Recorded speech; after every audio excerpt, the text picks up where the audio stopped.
Hello, guys. The title of this story, well, it doesn't really have a title, but it's called I'm a Search and Rescue Officer for the U.S. Forest Service.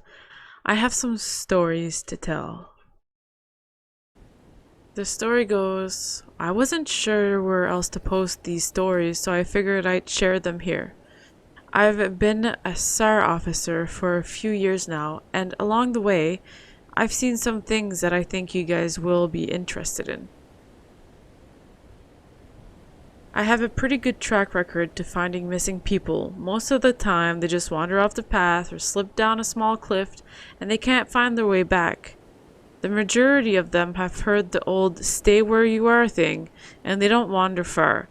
But I've had two cases where that didn't happen. Both bother me a lot, and I use them as motivation to search even harder on the missing persons cases I get called on. The first was a little boy who was out berry picking with his parents. He and his sister were together, and both of them went missing around the same time. Their parents lost sight of them for a few seconds, and in that time both the kids apparently wandered off.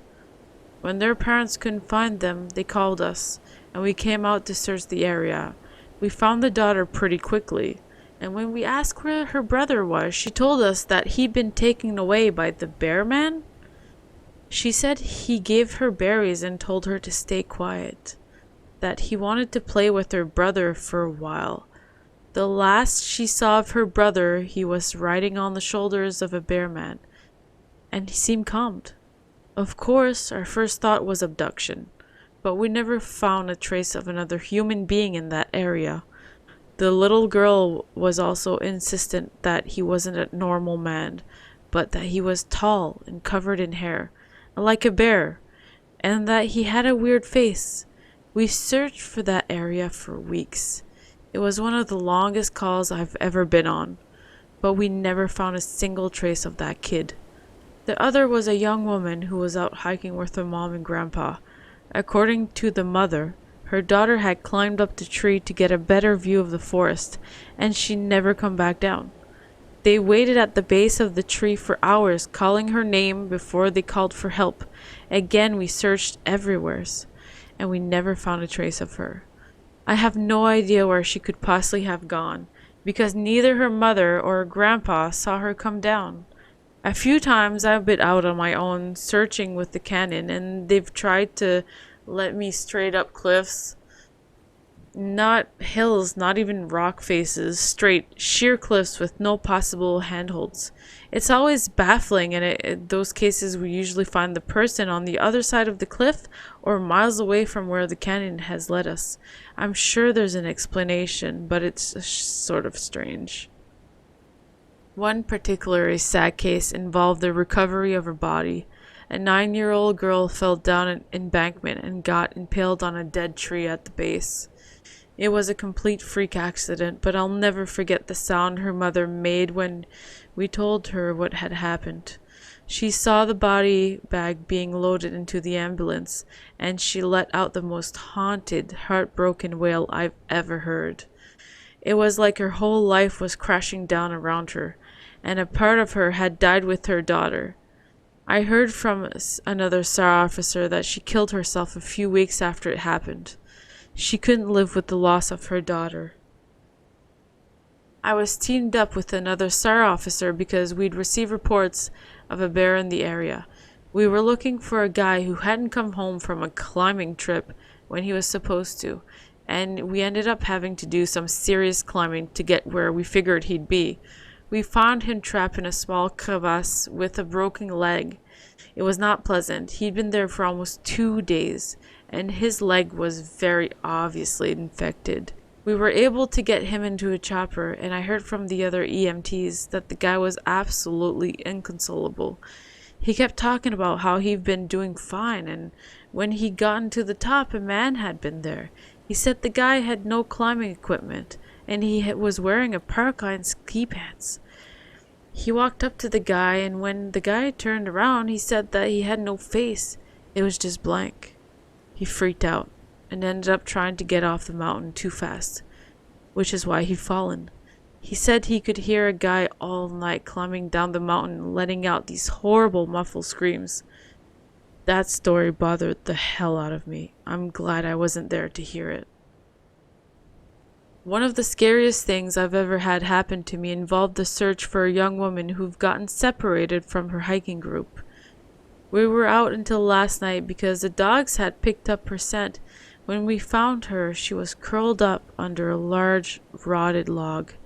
She was missing her shoes and pack, and she was clearly in shock. She didn't have any injuries, and we were able to get her to walk with us back to base ops.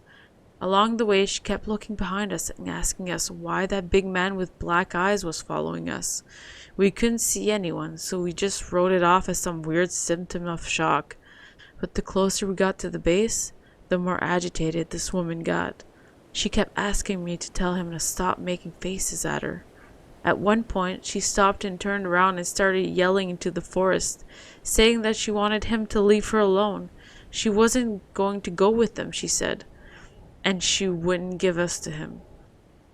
We finally got her to keep moving, but we started hearing these weird noises coming from all around us. It was almost like coughing, but more rhythmic and deeper. It was almost insect-like. I don't really know how else to describe it. When we were within the sight of the base ops, the woman turns to me and her eyes are about as wide as I can imagine a human could open them. She touches my shoulder and says, "He says to tell you to speed up. He doesn't like looking at the scars on your neck." I have a very small scar on the base of my neck, but it's mostly hidden under my collar, and I have no idea how this woman saw it. Right after she says it, I hear that weird coughing right in my ear, and I just about jumped out of my skin. I hustled her to ops, trying not to show how freaked out I was, but I have to say I was really happy when we left the area that night. This is the last one I'll tell, and it's probably the weirdest story I have. Now, I don't know if this is true in every SAR unit, but in mine, it's sort of an unspoken regular thing we run into. You can try asking about it with other SAR officers, but even if they know what you're talking about, they probably won't say anything about it. We've been told not to talk about it by our superiors, and at this point, we've all gotten so used to it that it doesn't even seem weird anymore. On just about every case where we're really far into the wilderness, I'm talking about 30 or 40 miles at some point, we'll find a staircase in the middle of the woods. It's almost like if you took the stairs in your house, cut them out, and put them in the forest.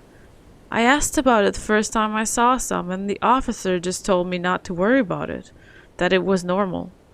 Everyone I asked said the same thing. I wanted to go check them out, but I was told very empathically that I should never go near any of them. I just sort of ignored them now, and I run into them because it happens so frequently. I have a lot more stories, and I suppose if anyone's interested, I'll tell some of them tomorrow. If anyone has any theories about the stairs, or if you've seen them too, let me know. Alright guys, that's it for me, and I will see you next time for part 2 of this story. Sweet nightmares.